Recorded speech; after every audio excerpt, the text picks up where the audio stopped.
If you're tired of pests playing havoc with your garden, there is an all-natural spray you can make with a flower you're probably already growing, marigolds. In fact, there are many ways that marigolds can help protect your garden, and in this video I'll share what those are and the most effective ways to use them. Right then, let's get straight into it by making ourselves this marigold spray. Now this works because marigolds contain certain compounds within them that, once extracted, can be used to massively reduce the risk of a pest attack. Now what I'm doing here is a bit of a desperate situation. I haven't got enough marigolds, so I've bought some and grown them on a little bit to sort of harvest our material, and I'm getting 2 packed cups fulls worth. Now these will branch out once I've cut them and absolutely be fine, and I'll plant them out, so it's not as bad as it looks, so please forgive me.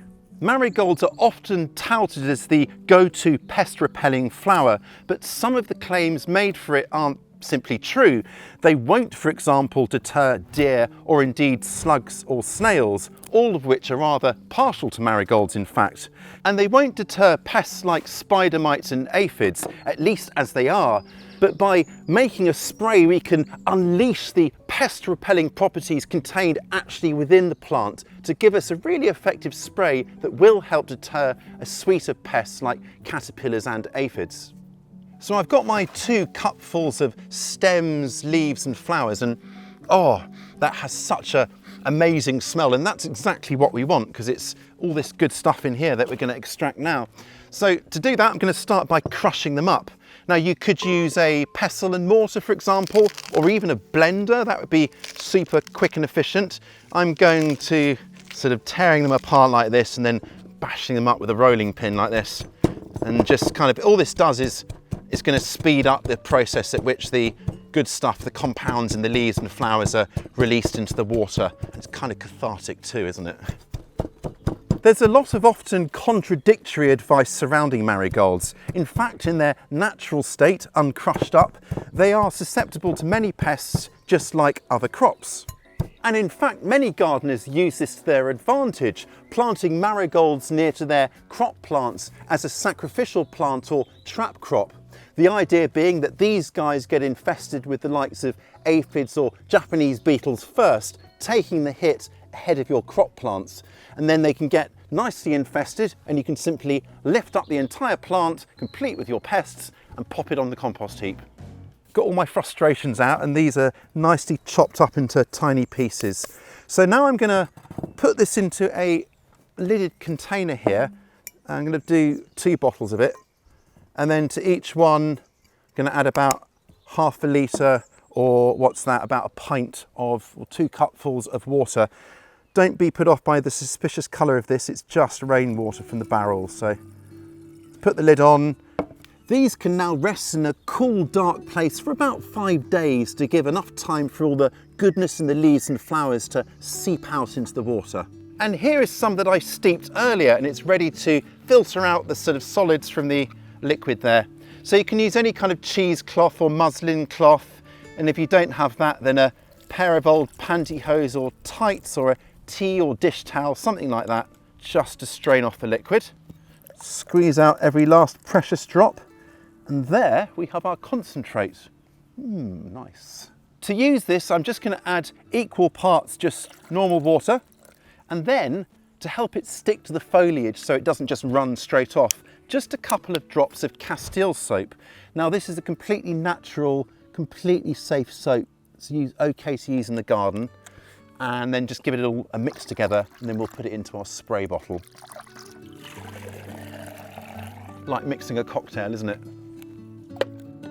Marigold spray is a preventative spray that's best applied to plants before the risk of pests really escalates and before they actually arrive.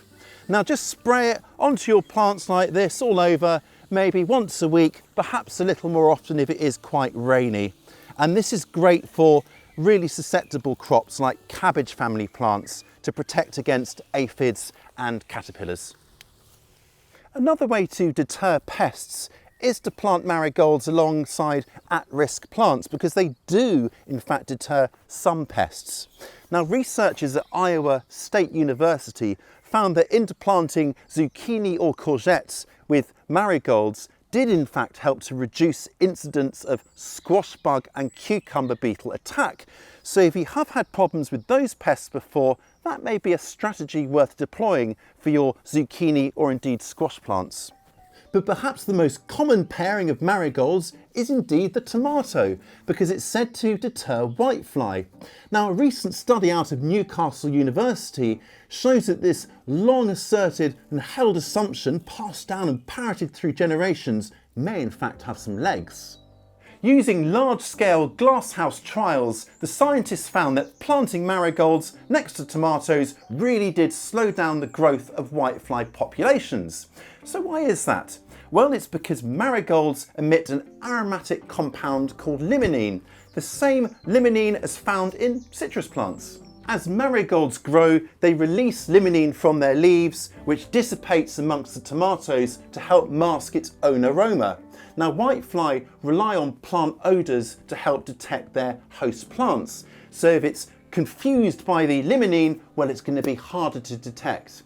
It's as if our tomatoes here have put on an invisibility cloak. To max out this effect, you'll need to get your marigolds planted at the same time as your tomatoes, so they're protected from the off. Indeed, if you're in a warmer climate, try and get those marigolds in 1 month, even 2 months ahead of your tomatoes, so they're protected with all that lovely limonene right from day one. I try to be as generous as possible with my marigolds, planting at least 1 to every 2 tomatoes, but when they look so good, well, that's hardly a hardship, is it? Now, in an enclosed environment like a greenhouse or tunnel, it's going to be more effective, isn't it? Because the limonene isn't going to get blown away by the wind, but I still include them outside as well, because they have other benefits too, including attracting a legion of beneficial bugs, and more on that in a bit. If you've ever suffered from root knot nematodes, you'll know how difficult they can be to get rid of. What happens is the females lay their eggs into little galls that they've made on the roots of the plant, those kind of lumpy, bumpy bits that you see. The young then hatch, feed on the roots and severely weaken your plants, and even killing them in worst case scenarios. Well, would you believe it, marigolds can help with root knot nematodes too. Now this time the impact is coming from the roots of the plant, which release a compound called alpha-terthionyl. Now this is toxic to nematodes, killing them on contact and inhibiting egg production. The nematodes won't die though unless they come into direct contact with that alpha-terthionyl. So to really get the best effect from it, we actually need to dig it into the soil so it's spread out and pulverized throughout the soil. The easiest way to do that is to grow your marigolds anywhere up to say 1 foot tall, and then just hack them down and dig them into the soil. Do that and you'll get a double whammy of compounds from both the leaves and the roots there, making your soil a pretty hostile environment for chancing nematodes. Grow marigolds densely as a cover crop or green manure in the same area you will be growing your vegetables. And just like any other cover crop, when you dig them in, it'll contribute valuable organic matter, contributing to your soil's structure and overall fertility. In time, root knot nematode populations will recover, so if they have caused you headaches in the past, then consider including marigolds as part of a crop rotation to naturally cleanse the soil ahead of susceptible crops. Or for those in cooler climates or with a shorter growing season, consider mustard as a fast-growing alternative. And the real advantage of mustard is that it can be sown towards the end of summer, quickly to get in there before the autumn once most other crops have finished. But perhaps the most compelling reason for including marigolds in your garden is the very long list of beneficial bugs they will attract. Bees and butterflies, of course, but also ruthless predators like ladybugs or ladybirds, lacewings, tiny parasitic wasps, hoverflies and syrphid flies, the list goes on.